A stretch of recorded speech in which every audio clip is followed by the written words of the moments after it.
Hi, everyone, and welcome back to another episode of Black Excellence in Healthcare, White Coats, and Real Talk podcast. On tonight's episode, we have an amazing leader in the nursing world. Her name is Dr. April, but I'm going to let her introduce herself. Hi, everybody. Thank you so much for having me, Dr. Angel. Thank you for coming. So I am April Odom. I am a family nurse practitioner. I have been a nurse since 2008, so 16 years or so. And I've been a nurse practitioner since 2016. I graduated. And I've done a little bit of everything from inpatient rehab to ER. So both ends of the spectrum. I've had experience in home health as well. So I've kind of seen a little bit of different settings. So I have a multitude of experience. I've traveled from north side of Chicago to the south suburbs and working in my different areas. I was with a big corporation for 13 years. Okay. That's where I started in inpatient rehab. And then I transferred to the ER in that same corporation. When I got my master's degree, I went to family practice in that same corporation. And then I went to retail health in that corporation before I launched my own practice. So I've kind of been through different areas, different places, grown through this profession that I absolutely love so much. Okay, that's awesome. And that's amazing. And thank you for being that in healthcare. So you mentioned that you have your own practice. So what is your practice? So I'm the CEO, owner, and founder of Physicals Plus, which is a comprehensive health and wellness clinic. It started right in 2017. I started this after I met someone that was like, you should do school physicals and sports physicals for the schools. And I was like, yeah, I can do that. And so I had started the company to do just that because I had a full-time job already. And so I did a couple school physicals that year, and then I started working, and then I didn't do much. Then the very next year, I was like, okay, what am I doing with this company? Am I going to keep it or what? And I've always been interested in wellness and prevention and like preventive health. And so I started to really dive more into that. And then I started to add some cash-based services. So I used to do IV hydration, and I still do vitamin injections, B12 shots, and weight management. I really started to get into that as a focus of prevention. And so in my practice, I do comprehensive. So I do physical still, but then I also do weight management. Again, focusing on prevention. I love doing annual exams, preventive exams with patients, especially the 25 to 35 crowd, people who think they don't need to see a provider. And then I do a little bit of aesthetics. And so I do all of these comprehensive things in my clinic in a no waiting environment. So I have time with my patients, which I really, really love to get to see them and meet them and learn about them. And yeah, so that's what I do at Physicals Plus. That's awesome. Working into that healthcare field and then turning entrepreneur. I just love to hear people's journeys about that. Because you really just, stepping into what you desire to do and do it your way. Mm-hmm. So that is really, really awesome. So you do have a doctorate degree. I do. So what led you to pursue your doctorate degree in nursing, and how has that shaped you into your practice and leadership? When I first graduated, I went to Malcolm X. So I had an associate's degree. And this, I had took a year off because I had a baby. And then when I decided to go back to school, I did all my prerequisites and ended up getting into the nursing program at Malcolm X. And I went there, did my associates, did a CNA, did my associates. And I was the first in my family to get any kind of degree. Well, my sister on my dad's side did, but just something different that the family that I had always seen hadn't done yet. And so it was, okay, so I'm like, this is the start. And as I worked and grew, I always knew that I wanted to continue. And at first I was like, I want at least a bachelor's degree. And so I did my bachelor's online after a few years. And then I did my master's because working in rehab, I was like, okay, I want to take care of patients, but I can't be at the bedside forever, not like this. And so I wanted to go back, and I was thinking of what can I do, but I can still take care of people. And so nurse practitioner was what came up. So I went and got my master's. And then I was like, I had set a goal with a classmate of mine. We were like, we're going to get our doctors before we're 40. And we had the same birthday, which was so funny. But we didn't end up doing it before 40. I just got my doctorate degree in 2023. So I was like 42. So a couple years later. And so I just knew, just knowing that this was something that my ancestors never even had the chance or never even reached for a doctorate degree. So to be, that person in my family, to start this legacy, to build this legacy, to just do things that, people that I hadn't seen, it was something that just really drove me to want more, because I've always told my children, I want you to do better than me. So I've set that bar pretty high. So they got to come correct if they, so you got to do better. And so I just set this bar high. And so now this is my terminal degree, so there's nowhere else to go. So that's it. So that was a big driving force. Is just, I wanted to change the legacy, be a generational, curse breaker, and do something different that my family hadn't seen. And just to show people, I always say I'm just a young Black girl from the west side of Chicago, but look where I've come and what I've done. Right. It's just so amazing to see, and hopefully to speak to that young Black girl on the west side of Chicago who's thinking that there's no way to go, or there's no way I'm going to get here, and to see that there are some of us who have been able to go down a different path, no matter the detours, no matter how long it takes you to get there. I say I have 4 alma maters, but that's okay. It doesn't matter the journey, because I feel like we're all on our journey for a reason, and you're exactly in the place where you need to be in that moment. So it's not a rush. And then you asked me something about leadership, right?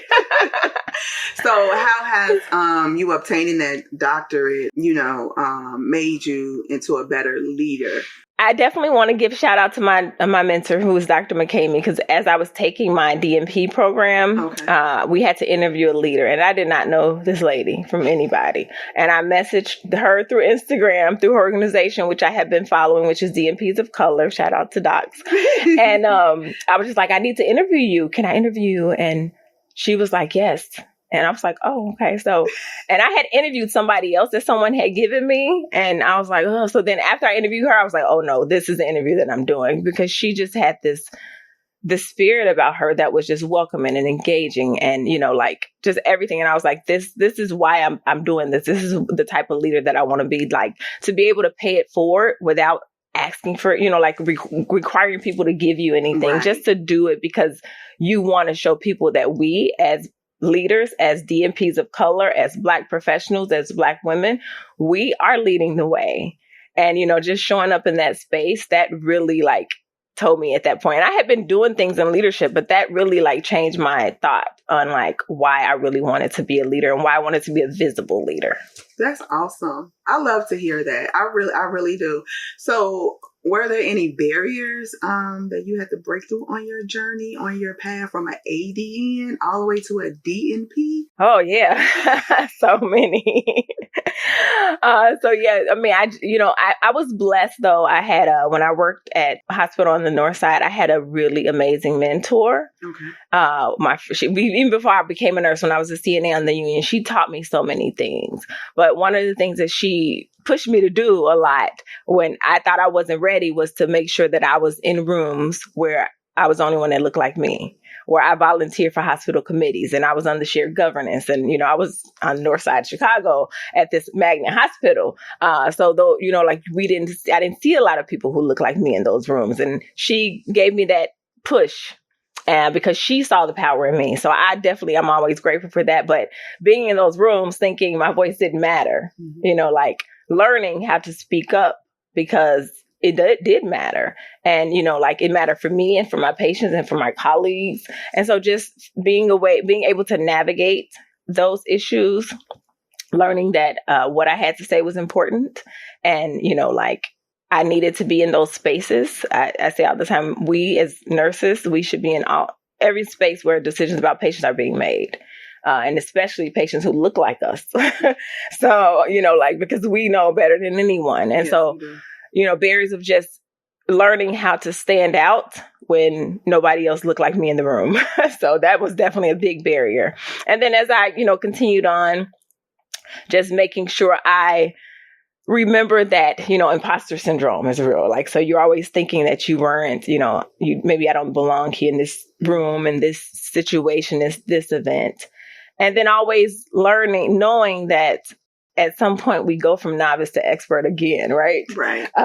So when I left the rehab unit after 8 years, I went to the ER. I was a novice all over again, despite me having 8 years of experience. And so now the barrier of like learning this new role as a novice RN in a completely different setting than where I had been, that was also a struggle as well, a barrier. But, just getting a good team, surrounding yourself with good people. And I definitely think being a good person and just, staying positive, that matters so much. Like you can't be, it matters so much. Just doing right for you, for people around you, for your patients. That's going to be like the first way to kind of overcome something. I agree 100%. It really does matter. So can you tell us about your, well, you already told us about your business venture, but how does that blend in with your leadership role? Well, how I think of it now in the last few years, I've been using that because I didn't think when I started my business that people would see me and be like, oh, you're doing that. I can do that too. I didn't even think about that. That didn't cross my mind. So once I realized that nurse practitioners or APRNs, they want to have businesses. They want to get away from the bedside. They want to create their own type of care model. We're innovators all day long. And sometimes you just need to see somebody else do it. And so I think I used to have an office in Crete. And I had this nurse practitioner message me online, and she was like, hey, I've been following you. Can I come in, to your office? I just want to ask you some questions. And I'm like, sure. Come on in. And it's so funny because to this day, I saw, and this was like some years ago. So this was probably like 6 years ago. And earlier this year, I saw her and she was telling the story. She was like, my husband was like, you don't know that lady. Like, but she's like, well, she said I can go. So I'm going to go meet her. And she says like, she just appreciated how I was so open and transparent with her and answered her question and welcomed her in.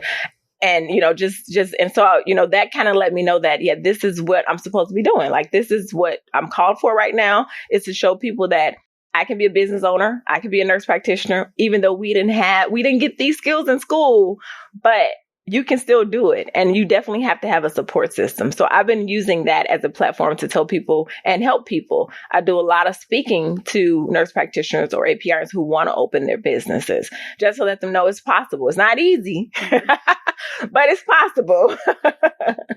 Yes. You actually answered my next question. Sorry, sometimes I can go talk. It's okay. That's awesome. So you being a nurse practitioner, a business owner, and of course you are a leader of healthcare, how do you juggle all that without getting burnt out? People ask me that all the time, like, girl, how do you do so much? I don't understand how April does this and this. I don't know. One thing is I love being a nurse. I've always loved being a nurse. So even though we have hard days and some days are rougher than others, I love what I do as a nurse, number one. So that I think makes it a little bit easier. And then as a leader, it's just, again, this new passion that I found is like, I have to do this and then people are always like, how do you do this? And how do you do this? And how do you, cook for your family every night? Like I cook for my family at least 3 to 4 days a week or have dinner for them Sunday through Thursday. And they're like, how do you do that? And I'm like, I just do it. I manage it. I juggle it. And how do I prevent the burnout? I go on vacation.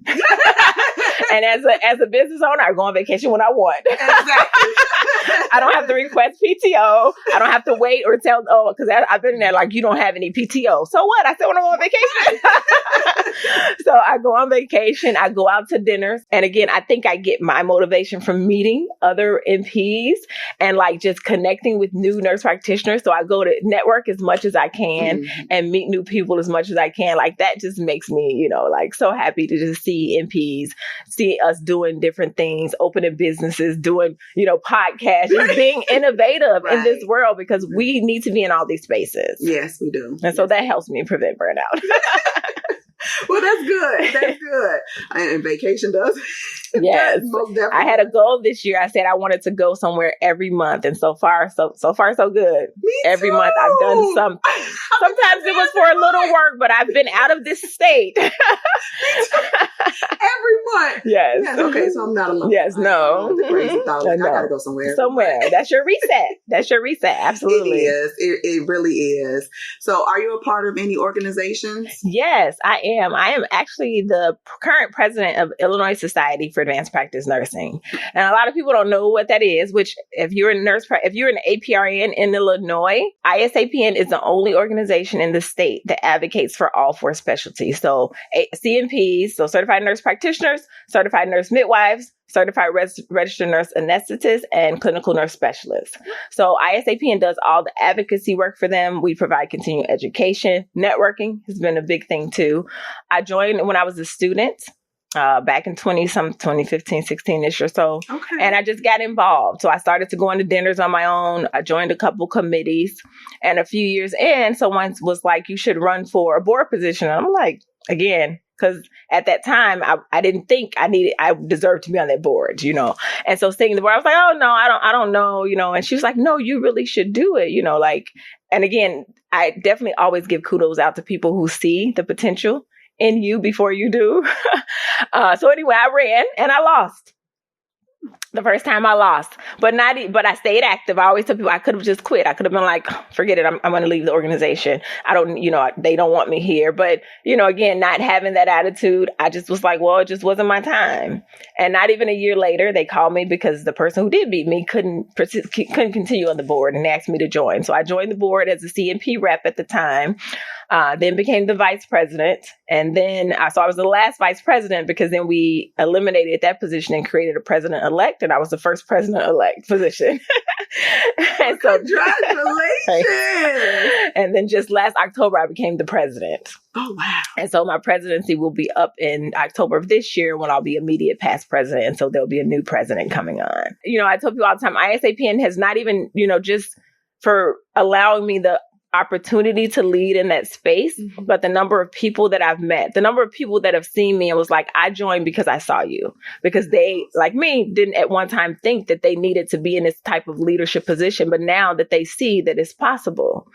So I love telling people, like, my goal is, I'm grateful to be a history maker. I'm grateful to be first, but my goal is to not be the last. So we want to keep paying it forward. So I am the current president of that organization, and I definitely encourage all APRNs to join because numbers matter. They're the organization who got us full practice authority. And this is why we're able to practice with full practice authority. Okay. So I strongly believe in supporting this organization for all the work that they've done. Plus, we get continuing education. We hang out at dinners. Like, there's so many things that we do for our members as well. So, and this year we just had some legislation for midwives that passed. We're going to work really closely with our CRNAs to help them get full practice authority, hopefully one day. So there's just a lot of things that the organization does as a whole. That's awesome. Plus, I am also the founder of Illinois Nurse Practitioner Network. And so this is not a membership organization. It was just something that I started about 3 years ago to celebrate Nurse Practitioner Week, to recognize nurse practitioners, to build a support system so that we know that we can find a place where you're going to find people who are going to support you, people who are not going to, be on social media one way and then you see them in person and that's not who they are. Like, we wanted this really inclusive environment for all NPs of Illinois to come, to be celebrated, to be just appreciated, because we work hard. And we need somebody to tell us that. And we don't need pizza all the time. So that became a thing, just like no pizza. Like, like we do more than that. So we take a whole week, only during NP week. Okay. We take 7 days and celebrate nurse practitioners with dinners, with brunches, with a conference on Saturday. And usually it was free initially, but now it's a minimal cost. But just to bring together that community. That is awesome, because last year I attended one of the dinners and it was very, very nice, very lovely. It was a way to, network with others that's in the field too as well, and just, celebrate us. So kudos to you on that. Kudos to you, because that was amazing. That was great. So if anybody wants to sign up for the network event in November. Is in November. Yeah. So how would they sign up? So Illinois Nurse Practitioner Network with ILNPnetwork.org. I'll go there. What we do is we have in order to see the events, you have to pay a $20 donation, which goes to a scholarship fund for a future NP. And that just was, people, we had the first year, there was a lot of no-shows. And so we're trying to, people would always no-show. So we're just trying to how can we, collect something so people have skin in the game, but we don't want to keep it for ourselves. So we have that for a scholarship fund. And then you can see all the events. So we have events every day of the week. So 7 days of events. And then you can sign up for whatever event you can attend. Okay. Y'all hear that? So all the APNs, sign up and get involved, because it's really, really important to network. Yes. You never know, who can introduce you to new opportunities, and just knowledge and inspiration, and just being around a safe space with others that's in the field with you too as well is always good. So, which brings me to my next question. Why do you feel representation and leadership is so important in nursing, especially within our Black and Brown community? Well, one, as I said, because our voice matters. We know our people that are like us more than anybody.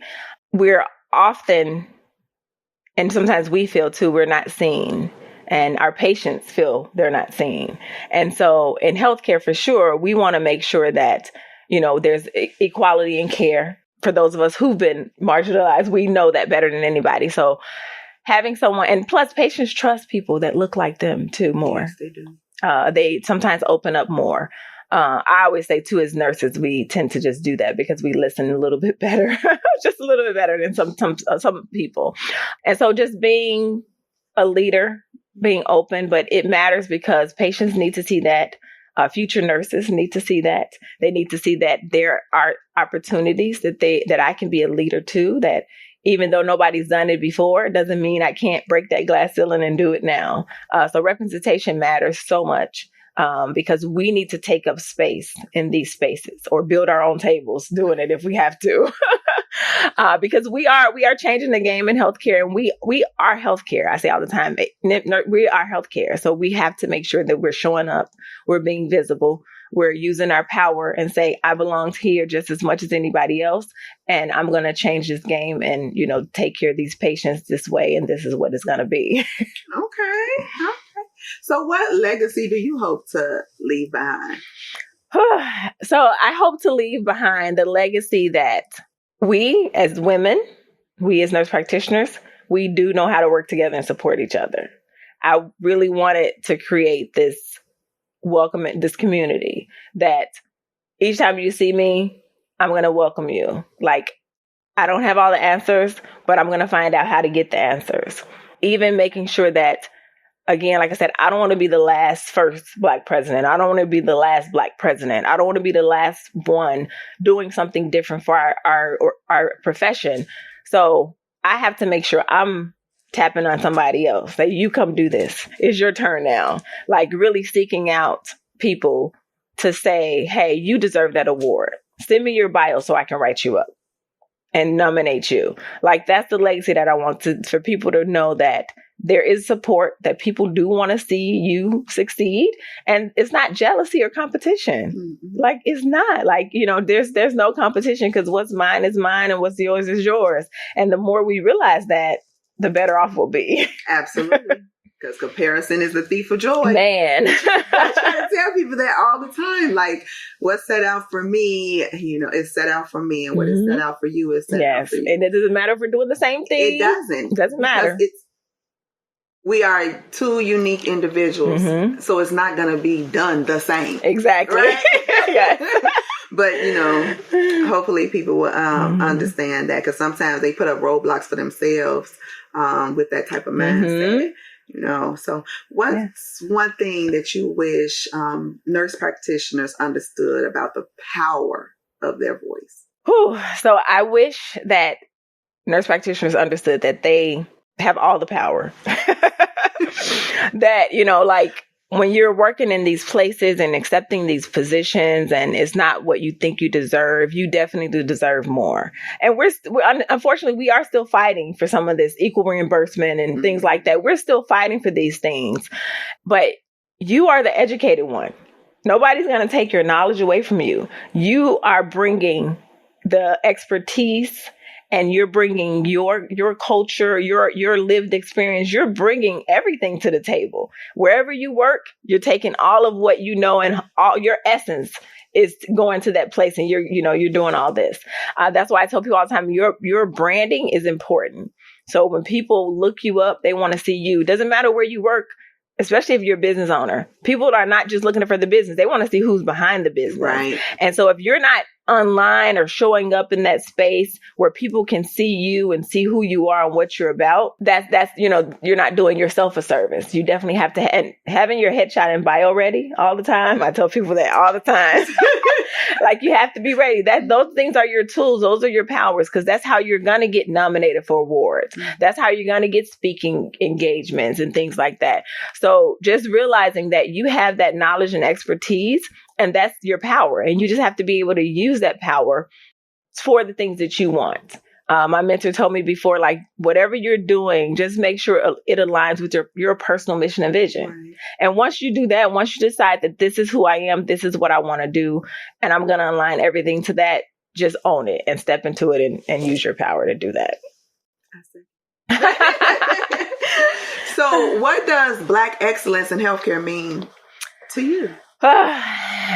Black excellence, and I probably said this a few times, Black excellence in healthcare means that we belong here. Like, this is our space, despite us being, less than 2% of, nurses, or is it 7%? But, not even enough of us are out there as nurses, and the nursing force is huge. But we, as Black professionals, have a different viewpoint, and our viewpoint matters, and we need to show up with that. We need to make sure that we are kicking down doors in these spaces, not just in nursing, as you said, in, all types of areas, in, leadership positions, in these different arenas where you don't normally see us showing up, right? But definitely, and it's, it could be physical therapy, like all types of healthcare. There's so many healthcares. I know a lot of times people hear nursing and or healthcare, they think of nursing as one, because it's the number one profession, most trusted profession. I get it. But there's a lot of areas in where we can demonstrate our Black excellence by showing up, by doing the right thing, even when it's not convenient, even when it's not easy.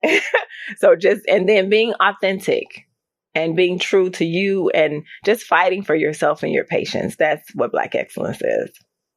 Beautiful Black excellence. So I know, that white coat over there was very well earned. So what does that white coat symbolizes for you? For me, it means this is my sacrifice. You know how when you wear white and you're like, I'm not sitting there, I'm not eating there, I'm not doing this. You're cautious about what you're doing when you have on that white. I've earned this. So whatever I do now, I'm cautious about what I do when I'm doing it, because I'm not losing it. I'm not messing it up. I'm not tainting it. I've worked too hard for this. And so, this just means that I've sacrificed.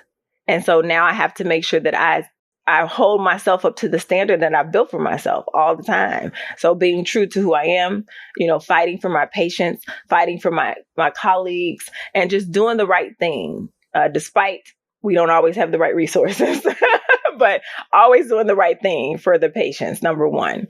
And then for our colleagues, advocating, speaking up. Like, I went to Nurses Day at the Capitol a few years ago, and just realizing that legislators don't always know what we do as nurses.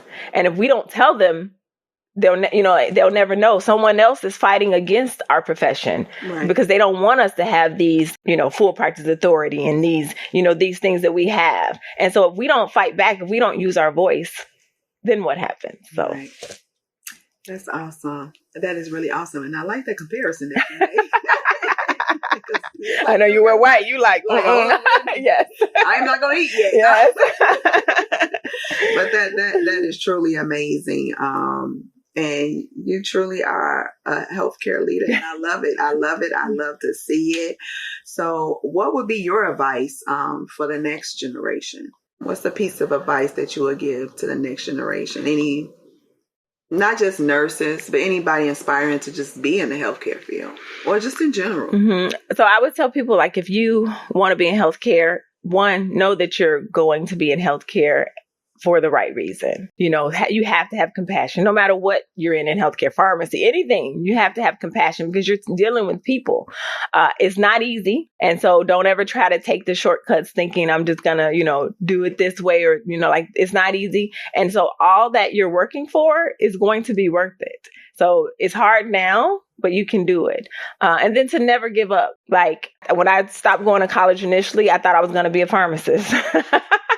And then that didn't happen. So, and I tell people all the time, like, I didn't go to a 4-year university and get my you know, a bachelor's degree initially. Like, I took detours. I went to night school, taking my son to daycare. Like, it wasn't an easy road, but I did it, and you can do it. So don't give up, no matter how old you get.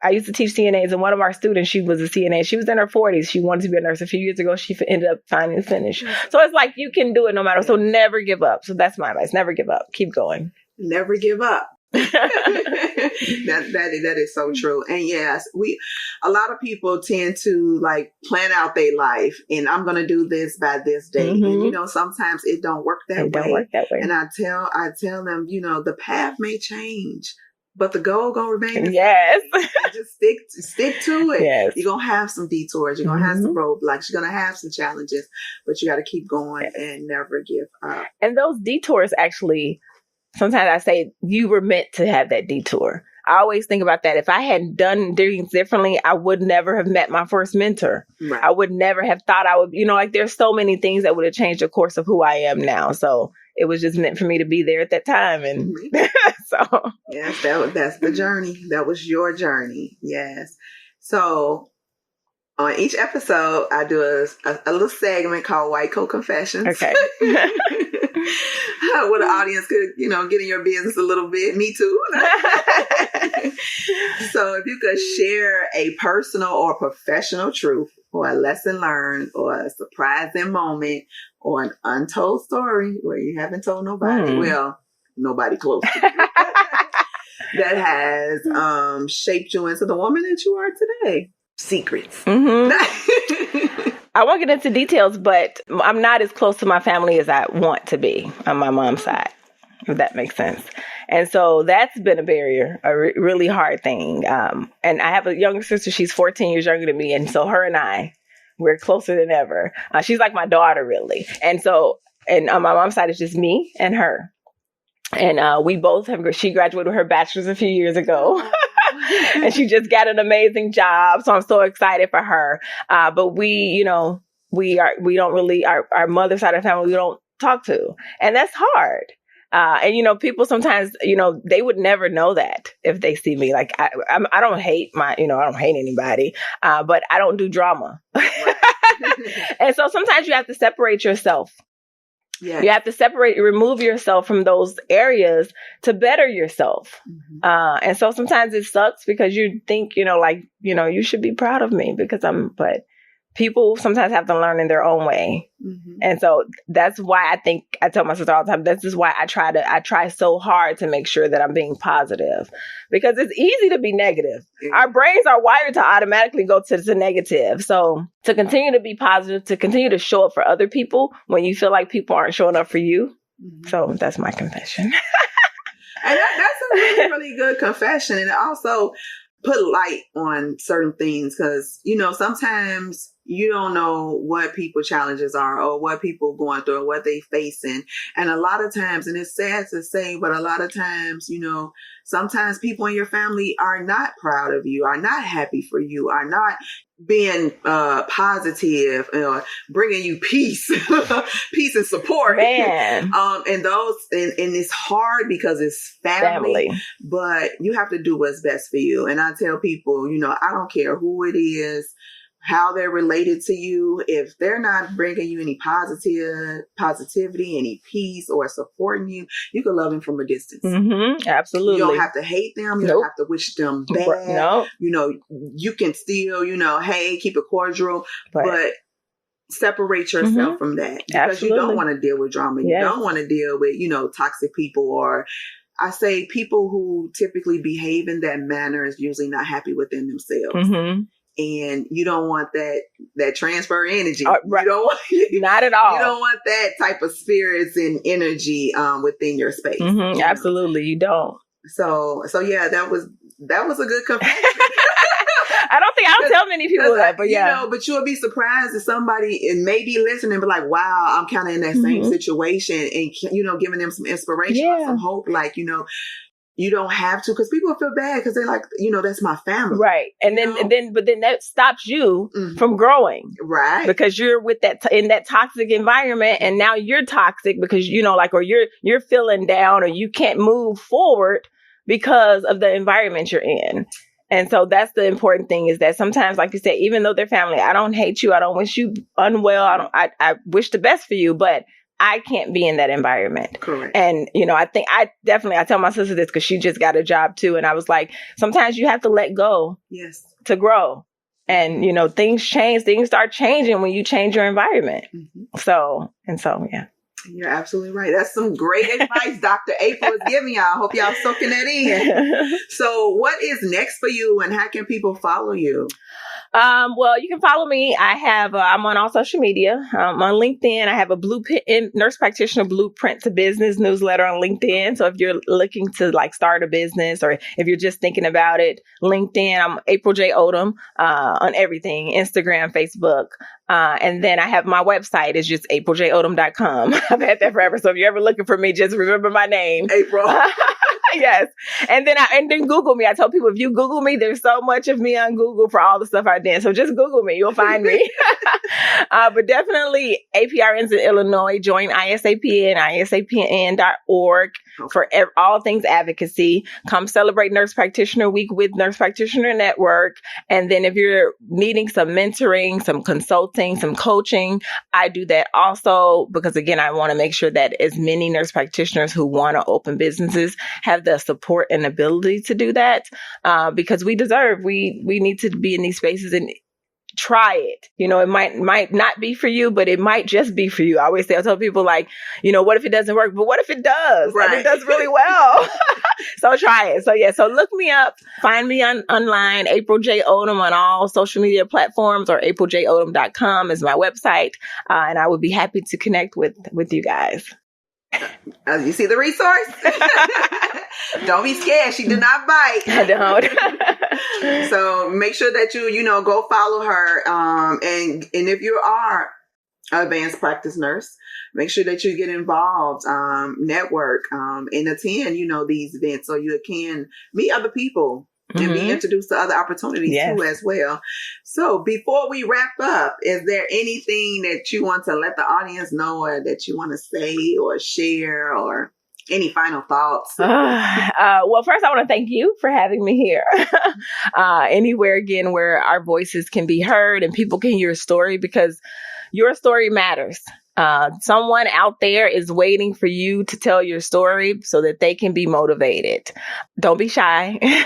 Show up authentically you. Show up in these spaces. Do the thing that you're most scared of, and that's okay. I probably should have confessed that I was shy. I'm a shy person. Really? I know. But yeah, show up in these spaces even when you're afraid, because somebody's waiting to hear your story. And then be that person that helps that person. That's my last advice. Yes. Be that person that helps that person. Mm-hmm. That's some great advice. Yes. Yes, that is some great advice. So thank you all for joining us for another episode of Black Excellence in Healthcare, White Coats and Real Talk podcast. I hope that you found tonight's episode very inspiring. Hope that you gained some knowledge. And of course, you have more resources if you are in the healthcare field. If not, this is still an inspiring environment and just created for our Black and Brown community to really, really see that you can do great things as well. You can follow me, of course, on all social media platforms. You can follow White Coats and Real Talk on Instagram, Facebook. Subscribe to the YouTube channel. Come on and get some of this Black excellence. Yes. Good night. Good night.